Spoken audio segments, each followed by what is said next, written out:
Hello, everybody. It's Cody at Cody's Reading Time. I'm back again with another story out of the Red Fairy book by Andrew Lang, and this one is called The Norka.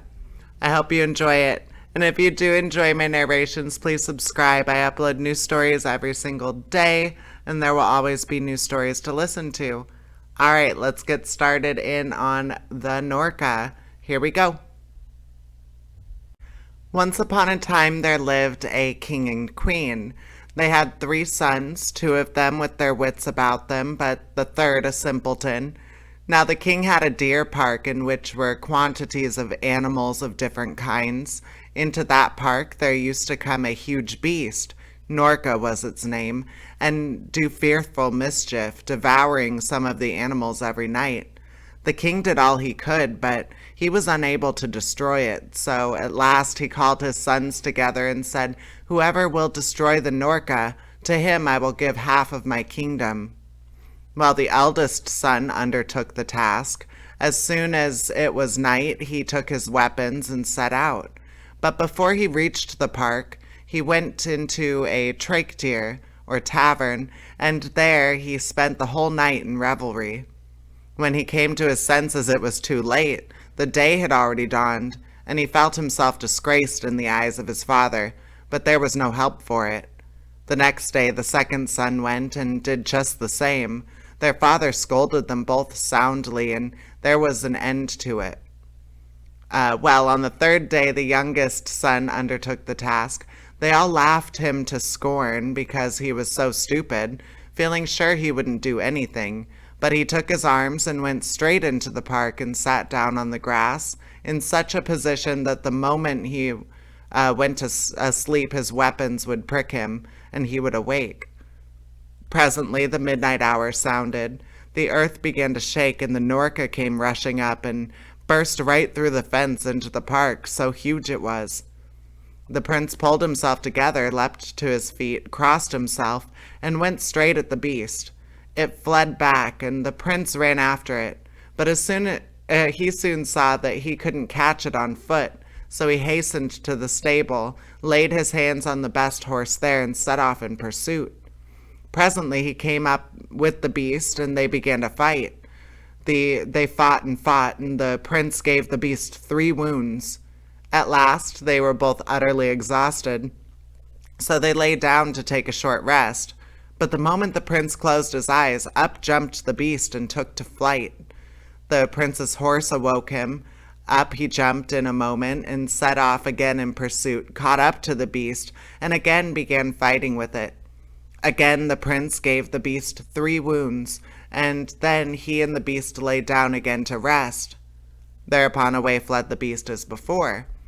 The prince caught up to it and again gave it 3 wounds, but all of a sudden, just as the prince began chasing it for the 4th time, the beast fled into a great white stone, tilted it up, and escaped into another world, crying out to the prince, "Then only will you overcome me, when you enter here."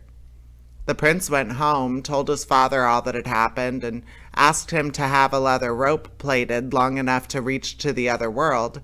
His father ordered this to be done. When the rope was made, the prince called for his brothers, and he and they, having taken servants with them, and everything that was needed for a whole year, set out for the place where the beast had disappeared under the stone. When they got there, they built a palace on the spot and lived in it for some time. But when everything was ready, the youngest brother said to the others, "Now, brothers, who is going to lift the stone?" Neither of them could do so much as stir it. But as soon as he touched it, away it flew to a distance, though it was ever so big as a hill. And when he had flung the stone aside, he spoke a second time to his brothers, saying, "Who is going to the other world to overcome the Norka?" Neither of them offered to do so. Then he laughed at them for being such cowards, and said, "Well, brothers, farewell. Lower me into the other world, and don't go away from here, but as soon as the cord is jerked, pull up." The brothers lowered him accordingly, and when he had reached the other world underneath the earth, he went on his way. He walked and walked. Presently he espied a horse with rich trappings, and it said to him, "Hail, Prince Ivan! Long have I awaited you." He mounted the horse and rode and rode until he saw standing before him a palace made of copper. He entered the courtyard, tied up his horse, and went indoors. In one of the rooms a dinner was laid out. He sat down and dined, and then went into a bedroom. There he found a bed on which he lay down to rest. Presently there came in a lady more beautiful than can ever be imagined anywhere but in a fairy tale, who said, "Thou who art in my home, name thyself. If thou art an old man, thou shalt be my father. If a middle-aged man, my brother. But if a young man, thou shalt be my husband, dear. And if thou art a woman, and an old one, thou shalt be my grandmother. If middle-aged, my mother. And if a girl, thou shalt be my own sister." Thereupon he came forth, and when she saw him, she was delighted with him, and said, "Wherefore, O Prince Ivan, my dear husband dear shalt thou be? Wherefore hast thou come hither?" Then he told her all that had happened, and she said, "That beast which thou wishest to overcome is my brother.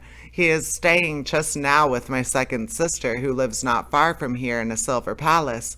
I bound up 3 of the wounds which thou didst give him." Well, after this they drank and enjoyed themselves, and held sweet converse together, and then the prince took leave of her and went on to the second sister, the one who lived in the silver palace, and with her also he stayed a while. She told him that her brother Norka was then at her younger sister's, and so he went on to the youngest sister's house, who lived in a golden palace.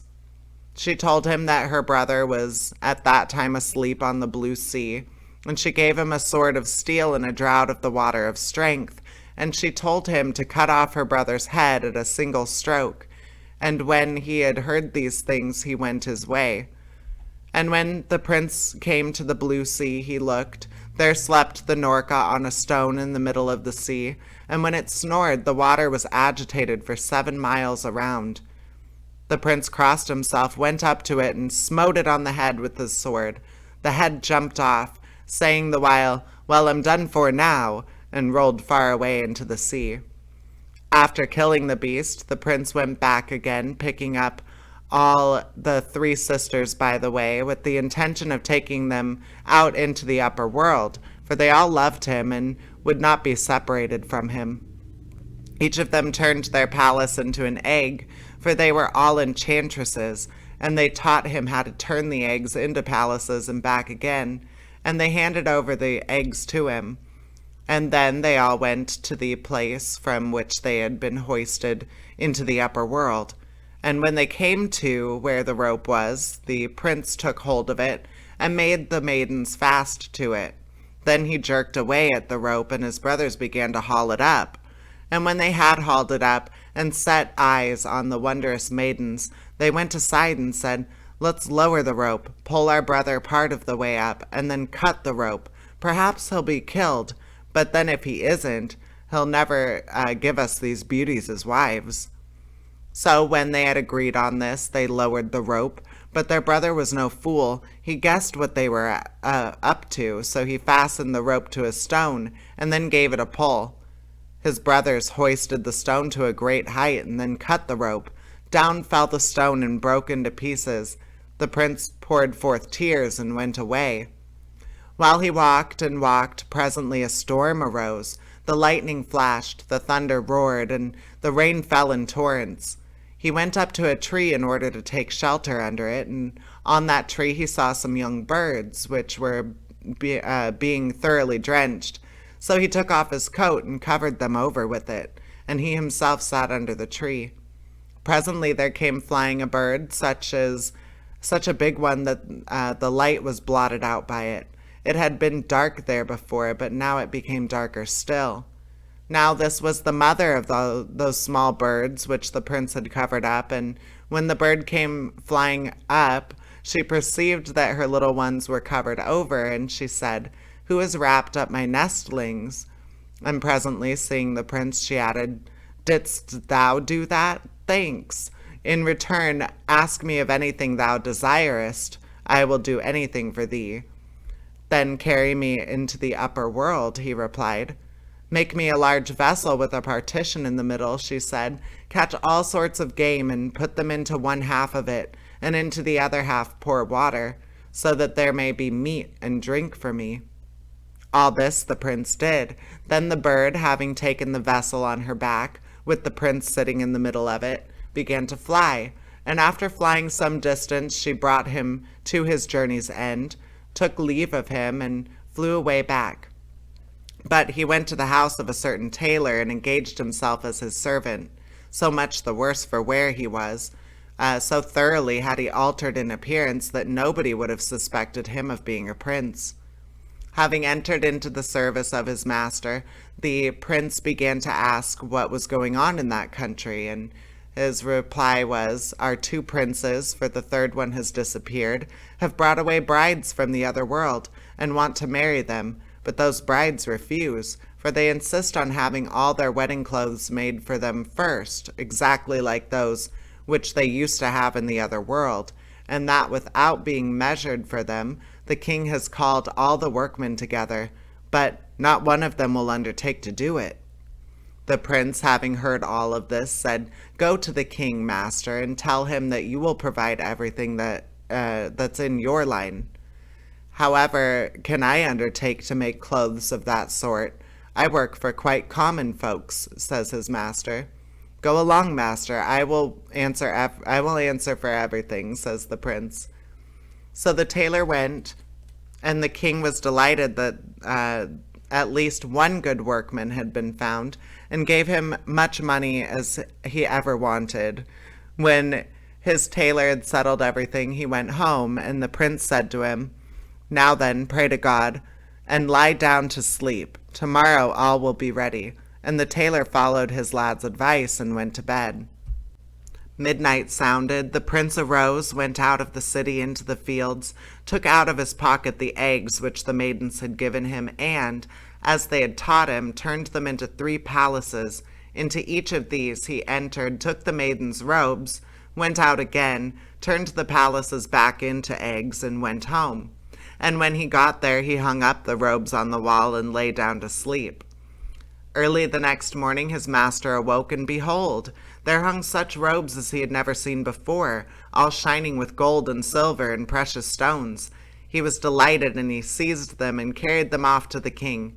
When the princesses saw that the clothes were those which had been theirs in their other world, they guessed that Prince Ivan was in this world, so they exchanged glances with each other, but they held their peace. And the master, having handed over the clothes, went home, but he no longer found his dear journeyman there, for the prince had gone to a shoemaker's, and him too he sent to work for the king, and in the same way he went the round of all the artificers, and they all proffered him thanks, inasmuch as though him and they were enriched by the king. By the time the princely workmen had gone the round of all the artificers, the princesses had received what they had asked for. All their clothes were just like what they had had before in the other world. Then they wept bitterly because the prince had not come, and it was impossible for them to hold out any longer. It was necessary that they should be married. But when they were ready for the wedding, the youngest bride said to the king, "Allow me, my father, to go and give alms to the beggars." He gave her leave, and she went and began bestowing alms upon them and examining them closely.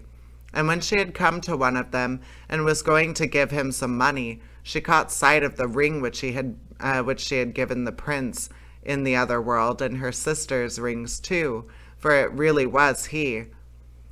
So she seized him by the hand and brought him into the hall, and said to the king, "Here is he who brought us out of the other world. His brothers forbade us to say that he was alive, threatening to slay us if we did." Then the king was wroth with those sons, and punished them as he thought best, and afterwards 3 weddings were celebrated. And that concludes that story. I hope you enjoyed it. And please subscribe. I upload new stories every single day. There will always be new stories to listen to on my channel. All right, take care, everybody. Bye-bye.